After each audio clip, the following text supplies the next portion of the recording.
यहाँ पे मक्खियों की जो हालात है, यहाँ पे आटा भी रखा गया है। ये मक्खियाँ आप लोग देख सकते हैं कितनी बुरी तरीके से यहाँ पर भिन भिना रही हैं। जो यहाँ पर बस्तियां हैं वो सारे गरीब तबका है, हरिजन है, चमार हैं, ठीक है, मजदूरी करने वाले उड़ उड़ के सारे घरों में चल जाते हैं। कुत्ते मरे हुए पशुओं को, कोई और जानवर जो कोई डाल के जाते हैं उसको घसीट के घरों के सामने लेके आ जाते हैं। 4-5 आदमी से वो सारा बीमार हो रहा है, थोड़ी सी बात दाखिल कर रखी। और जो हमने कचरा कमेटी बनाई थी तो विधायक जी आकर के उन्होंने तो ये बोला था कि 15 दिन के अंदर ही बंद कर दूंगा मैं ये, और 16वें दिन में तुम्हारे साथ बैठूंगा। फिर वो 16वें दिन में चले गए, 1 महीना चले गया, 2 महीना चले गए। अंदर जितना कूड़ा कचरा था अकेले ने, मैंने और मेरी टीम ने हाथ लग लेबर नहीं की थी हमने, सिर्फ जेसीबी थी और ट्राली किराए पे लेके आए थे हमने अपने हाथों से उठा के अपनी एक टीम बनाई थी और एक ड्रेस कोड में टीम थी वो पूरी। बिल्कुल देखा था। हाँ, उसके पीछे लिखा था टी शर्ट के पीछे, मैं भी प्रेम मलिक। नमस्कार, मैं पूनम बोध, आप देख रहे हैं डीपीएस न्यूज हरियाणा। दोस्तों, फिलहाल आज बीड फार्म में डंपिंग स्टेशन पर हम आए हैं, जिसकी चारों तरफ की तस्वीरें हम आपको दिखा दें तो यहाँ पर आप लोग देख सकते हैं कि इतना कूड़ा यहाँ पर है। डंपिंग स्टेशन की तस्वीरें जो हम आपको दिखा रहे हैं कि यहाँ पर इतना कूड़ा डाला गया है कि गाँव वालों ने काफी सारी समस्याएं अपनी बताई है, जो कुछ दूरी पर धरने पर बैठे हैं। तो उससे पहले हम यहाँ पर मौजूद हैं और आप लोगों को ये तस्वीरें हम दिखाने के लिए पहुंचे हैं कि जो डंपिंग स्टेशन की जो हालात है, वो हालात आप चारों तरफ से देख सकते हैं कि इतनी दूरी में यहाँ पर कूड़ा फैला है। और दूसरा कि यहाँ पर आग लगी हुई है। चारों तरफ जमींदारों के जो है खेत यहाँ पर हैं और गांव जो है, छोटे छोटे गांव, छोटे छोटे कस्बे यहाँ पर बसे हुए हैं, जिनमें काफी समस्याएं यहाँ पर होती है। समस्याएं तो हम गांव वालों से जानेंगे, लेकिन फिलहाल उससे पहले ये तस्वीरें हम आपको दिखाना चाहेंगे कि डंपिंग स्टेशन की तस्वीरें। यहाँ पर कूड़ा करकट जो है वो इस तरह से फैला हुआ है कि यहाँ पर 2 मिनट तक खड़ा रहना, 2 मिनट तक खड़ा रहना भी बहुत मुश्किल काम है, क्योंकि यहाँ पर मक्खियाँ जो हैं वो मक्खियाँ इतनी बुरी तरह से भिन भिना रही हैं कि इतनी मुश्किलों का सामना यहाँ पर करना पड़ता है। तो हम चलते चलते आपको पूरे डंपिंग स्टेशन की तस्वीरें हम आपको दिखाएंगे कि कूड़ा करकट जो है उसकी वजह से यहाँ पर इस डंपिंग स्टेशन की क्या हालात है। काफ़ी सारी बातें ग्रामीण वासियों ने बताई है, लेकिन वो समस्याएं जो है हम उन गाँव वालों से ही आप लोगों को सुनाएंगे। लेकिन फिलहाल उससे पहले हम यहाँ पहुंचे थे डंपिंग स्टेशन जो है, इस डंपिंग स्टेशन की जो हालात या जो यहाँ की सिचुएशन जो है वो हम आप लोगों को दिखा दें। कहते हैं हमारे भारत में कि स्वच्छ भारत और स्वस्थ भारत। तो यहाँ जो गांव है, 3-4 गांव शायद बताए गए हैं कि उन लोगों को यहाँ पर रहने में बहुत सारी मुश्किलें होती हैं। तो अगर ये हालात यहाँ की है तो कहाँ से स्वच्छ और कहाँ से स्वस्थ भारत हमारा यहाँ दिखाई देता है कि गांव में अगर ये डंपिंग स्टेशन है, इन गांव वालों को इतनी समस्याएं होती हैं, तो ये डंपिंग स्टेशन जो है उसका यहाँ पर क्या फ़ायदा है। और जो हालात है वो हमने आपको दिखाई कि काफ़ी दूर तक ये एरिया जो है काफ़ी दूर तक है, लेकिन इस दूरी के कारण ही गांव वालों की, ग्रामीण वासियों की बहुत सारी समस्याएं हैं। अब अगर मेन रोड की तरफ हम चलें तो उस सड़क की जो हालात है वो भी हम आपको दिखाएंगे, क्योंकि यहाँ जो कूड़ा फैला हुआ है उस कूड़े की वजह से सड़क की हालात भी, और जैसे आने जाने वाले जो व्हीकल हैं उन व्हीकलों को भी बहुत सारी परेशानियां होती हैं। और दूसरा जो हमने आपको अभी अभी तस्वीरें दिखाई थी कि यहाँ इस जो कूड़े में जो डंपिंग स्टेशन है, यहाँ पर आग लगी होती है। चारों तरफ यहाँ पे जमींदारों के खेत हैं। अभी अभी जो गेहूं का सीजन जो चल रहा है, अब आप लोग देख सकते हैं कि जो फसलें यहाँ जमींदारों की है, अगर यहाँ से आग जो है एक थैली भी उड़ते उड़ते जमींदारों के किसी ज़मीन में पहुँच गई, किसी फसल में पहुँच गई, तो जमींदारों को भी बहुत बड़े नुकसान का सामना यहाँ करना पड़ सकता है। साथ में तो गाँव वालों को, और दूसरी तरफ यहाँ जमींदारों के खेत के अलावा यहाँ पर मकान भी हैं। गांव वालों की काफ़ी सारी समस्याएं हैं। ये जो मकान है, इन मकानों के हालात आप देख सकते हैं। पशु यहाँ पर भी है और साथ में जो ग्रामीण वासी हैं उनके मकान यहाँ पर है। तो और ऑफ कर दिया। ये जो डंपिंग स्टेशन है उसी के सामने की तस्वीरें हम आपको दिखा रहे हैं कि यहाँ पर ग्रामीण वासियों के मकान भी हैं। अगर यहाँ से उड़ती उड़ती एक थैली आग को अपने साथ में लेकर घरों में भी जा सकती है, वो फसलों में भी जा सकती है। और यहाँ पे जो मक्खियाँ हैं, उन मक्खियों की वजह से ग्रामीण वासियों ने बताया है कि काफ़ी सारी बीमारियाँ गाँव वासियों को है। आप तो लोग देख सकते हैं कि पशु भी हैं, सामने जो है पशु भी बंधे हुए हैं, मकान भी हैं। मकानों में छोटे छोटे बच्चे भी होते हैं, बुजुर्ग भी होते हैं। तो आप लोग खुद सोच सकते हो कि कितनी बीमारियां उन लोगों को हो सकती है। चारों तरफ ग्रामीण, ये जो ग्रामीण वासी जो है उन्होंने समस्या बताई है। चारों तरफ की जो डंपिंग स्टेशन की हालात हमने आपको दिखाई है। अब हम बढ़ते हैं गाँव वासियों की तरफ, उन लोगों से हम जानेंगे कि इनकी जो समस्या है वो कैसी है। तो उससे पहले की तस्वीरें हमने आपको दिखानी जो जरूरी समझी, क्योंकि यहाँ पर आप लोग देख सकते हैं पशु भी हैं, बच्चे भी हैं और बुजुर्ग भी हैं। तो वहीं जो हमने आपको अभी अभी जो तस्वीरें आपको दिखाई डंपिंग स्टेशन के सामने जो मकान है, वहाँ पर एक आंटी है, वो बोल रही हैं। उनसे भी हम जानेंगे कि आखिरकार वो क्या कहना चाहती है और किस तरह की समस्या यहाँ पर है। हम ये तस्वीरें आपको दिखा दें कि ये जो मकान है और साथ में पशु भी बांधे जाते हैं और यहाँ जो मकान के क्या हुआ आंटी जी? हाँ, क्या हुआ? मक्खी बहुत घनी हो रही है। मक्खियां को देखो, ये फोटो ले लियो। हाँ, मक्खियां को ले लियो। देख, मक्खी तो नावड़ा ही को नहीं मारा तो घर में, ना तो चाय पी जा ना रोटी खाई जा। कुकर जावा सार सोदी डाणी से चाल के आगे उदीप जावा खड़ा मैं तो कद मकान दुआ दो और कथम न कह दे रोटी खा के देख कर बैठ के दिखा दो। ये जो मक्खियों की समस्या आपने बताई किस वजह से है? मक्खियां की अड़ंगा के वजह से और क्या के वजह को नहीं मारे। अच्छा, कूड़े की वजह से। हाँ, कूड़ा के वजह से, मक्खियां के वजह, इन कूड़ा के वजह बांस भी और आग का पतिंगा भी आवन सर बोडो कागज भी आवन सर। अच्छा, घर में कितने मेंबर हो आप लोग? हाँ, घर में कितने सदस्य हो?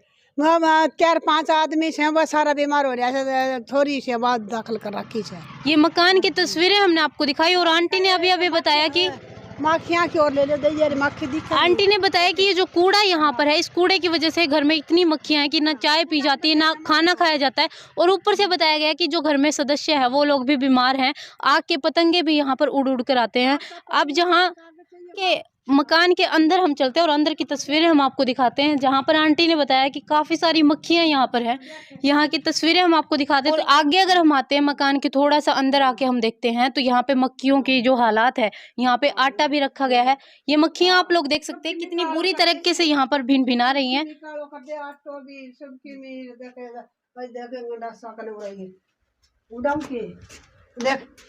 मक्खी कुकर। तो ये तो हमने एक गांव में एक ही मकान की हालात आपको दिखाई है कि चाहे कितनी भी साफ़ सफाई कर ले, लेकिन ये जो मक्खियां हैं ये ना ही तो साफ़ सफाई को रहने देती है और ना ही घर में जो सदस्य हैं उनको स्वस्थ रहने देती है। बढ़ते हैं आगे की ओर, जहाँ पर ग्रामीण वासी जो हैं वो धरने पे बैठे हैं। तो ये हमने एक मकान के हालात दिखाई, पूरे गाँव के हालात हम दिखा नहीं सकते। अगर पूरे गाँव की दिखाएंगे तो कैसी हालात होगी। तो मकान की जो हालात हमने आपको दिखाई, तो आगे हम बढ़ते हैं ग्रामीण वासियों की तरफ। उससे पहले हम उस साइड की तस्वीरें आपको दिखाना चाहेंगे जहाँ पर कुछ पशु हैं। तो एक मकान ही हमने दिखाया, सभी मकानों का सर्वे लगा लीजिए, सभी मकानों में हम जाकर नहीं दिखा सकते। फिलहाल ये पशुओं की तस्वीरें आप लोग देख सकते हैं कि खुला जो रास्ता है, खुली सड़क पे ही यहाँ पशु बैठे हैं। अगर घरों में ये सिचुएशन है तो इन पशुओं के आसपास कैसी सिचुएशन होगी। अब हम आगे की ओर चलते हैं, जहाँ पर सामने की तस्वीरें अगर आप लोगों को दिख रही हो तो वहाँ पर ग्रामीण जो है वो धरने पे बैठे हैं। अब हम उन लोगों से जानेंगे कि धरने की वजह क्या है और क्या क्या समस्याएं यहाँ पर हो रही हैं। तो फिलहाल हम पहुँचे हैं ग्राम पंचायत ढाणीपाल बिड फार्म राजीव नगर कचरा हटाओ संघर्ष समिति। यहाँ पर बैनर लगा के कुछ ग्रामीण वासी जो हैं यहाँ पर धरने पे बैठे हैं। यहाँ पर ये जो संघर्ष समिति जो धरने पे बैठे हैं, वहाँ पर प्रेम मलिक जी भी यहाँ पर मौजूद हैं। तो हम इनसे जानेंगे। अंकल जी, जानना चाहूँगी कि धरने पर किस उद्देश्य से बैठे हैं आप लोग? उद्देश्य यही है कि 3 साल से जो ये कचरा डल रहा है हांसी का और ये बस्तियों के अंदर डल रहा है, इसके कारण बीमारियां फैलती हैं, लोगों को तकलीफ होती है और हम इसको 100% यहाँ से तबादला करवाना चाहते हैं, बंद करवाना चाहते हैं। और ये हमारे विधायक जी हैं, हमको आश्वासन पे आश्वासन देते गए तो इतना लंबा टाइम ये खिंच गया है। अब पिछला जो टाइम इन्होंने दिया था वो 15 तारीख का टाइम दिया था, 15 अप्रैल के लिए। तो हमने 15 से लेके 25 अप्रैल तक का टाइम फिर भी इनको दे दिया।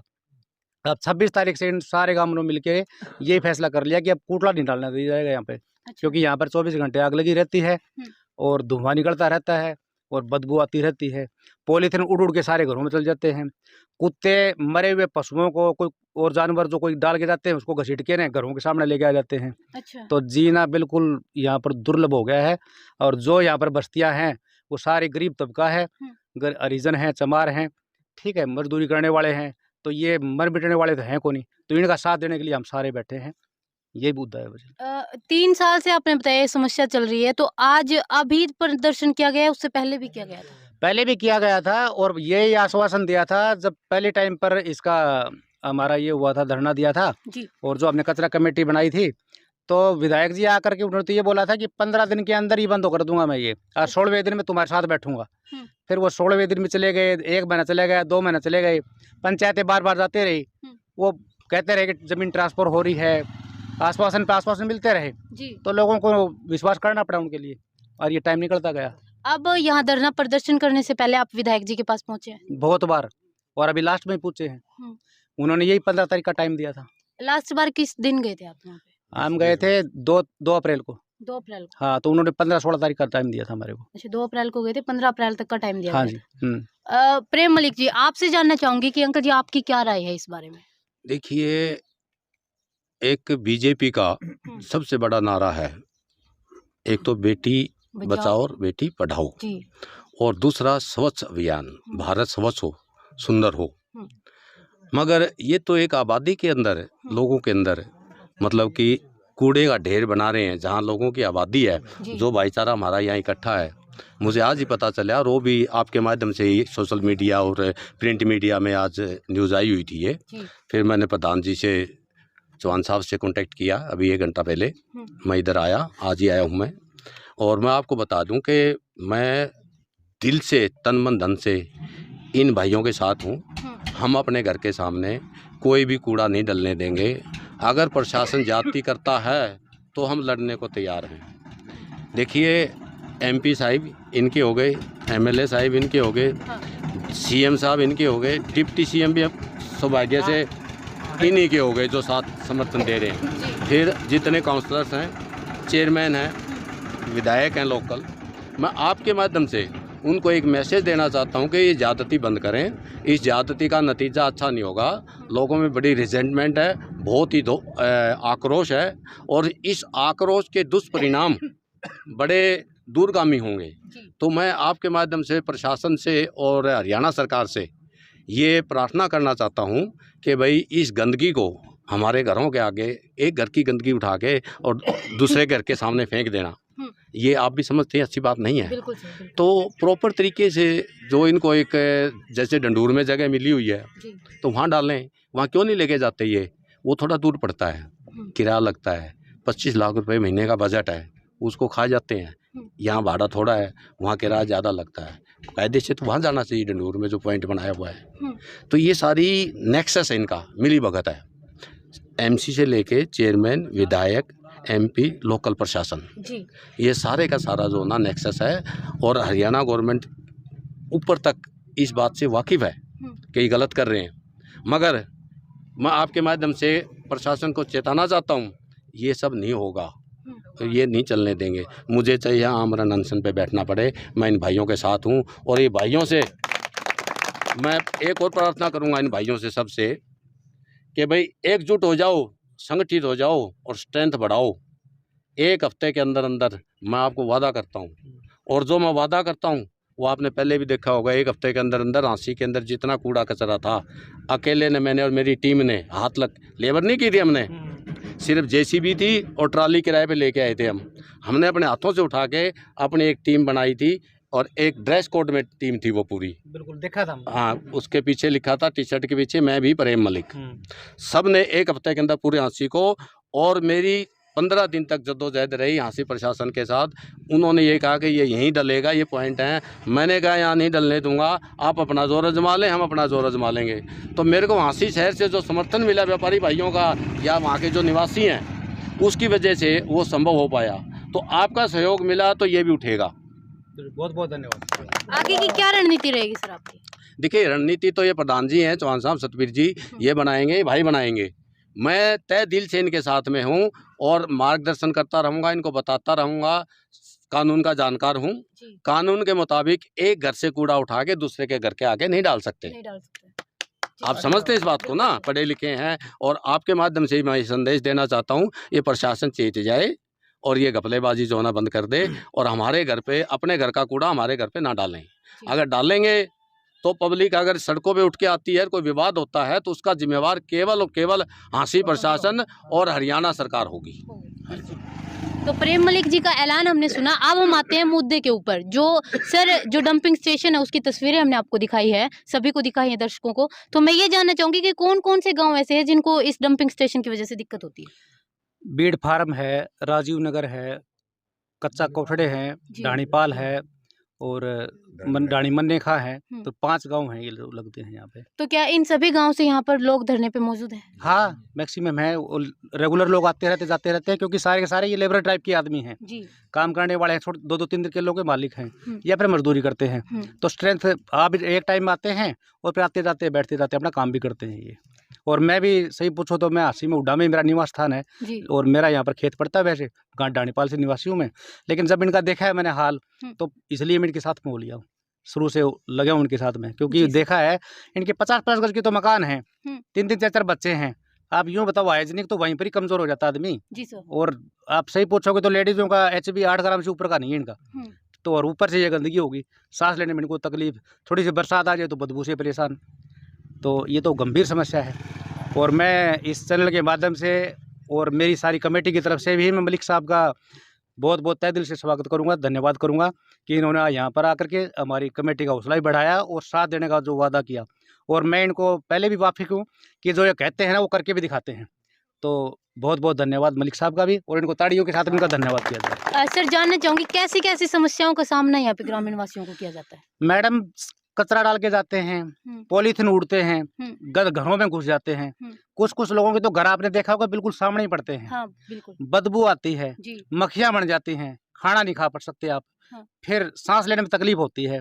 इतनी समस्या होती है कि मेरा भी यहाँ पर एक छोटा सा फार्म हाउस है, मैं कभी कभी यहाँ पर आ जाता हूँ रात को रहने के लिए। मैंने 4-5 बार तो 11-12 बजे मैं यहाँ से हांसी चला गया, तो आप सोच सकते हो कि मेरे पास तो ऑप्शन था, मैं चला गया वहाँ पे, ये लोग कहाँ जाएंगे।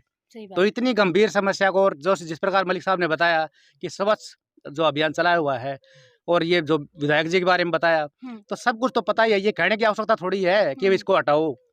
सड़कें टूटी फूटी बनी है या सड़कें नहीं बन रही हैं, तो ये बात भी नहीं होती कि विधायक साहब को कहना पड़ता है कि सड़क बढ़ाओ। ये बढ़ते किस लिए हैं? सड़कें बढ़ाने के लिए, ये जो इंफ्रास्ट्रक्चर उसको ठीक करने के लिए, समस्याएं ठीक करने के लिए। तो यहाँ पर तो 3 साल से हम हाथ जोड़ रहे हैं, पैर पकड़ रहे हैं, और कर क्या सकते हैं ये लोग? तो जितना कर सकते हैं उससे बहुत ज़्यादा कर दिया। लेकिन आज इनके अंदर एक अलग ही ऊर्जा आ जाएगी, क्योंकि मलिक साहब जैसों का समर्थन मिला है, और पता है प्रशासन की ताकत, जब सब एकजुट हो गए आगे बढ़ते हैं ना, तो फिर थोड़ा प्रशासन को भी लगता है कि तो सुन ही लेनी चाहिए, बहुत टाइम भी बीत चुका है इसका। तो आगे की क्या रणनीति रहेगी सर? आगे विधायक जी से आप क्या उम्मीद रखेंगे? हम तो यही उम्मीद रखेंगे कि पहली बात तो ये लोकल भाषा में जो धरना बोलते हैं, धरने तो आपने 3 साल से दे लिए।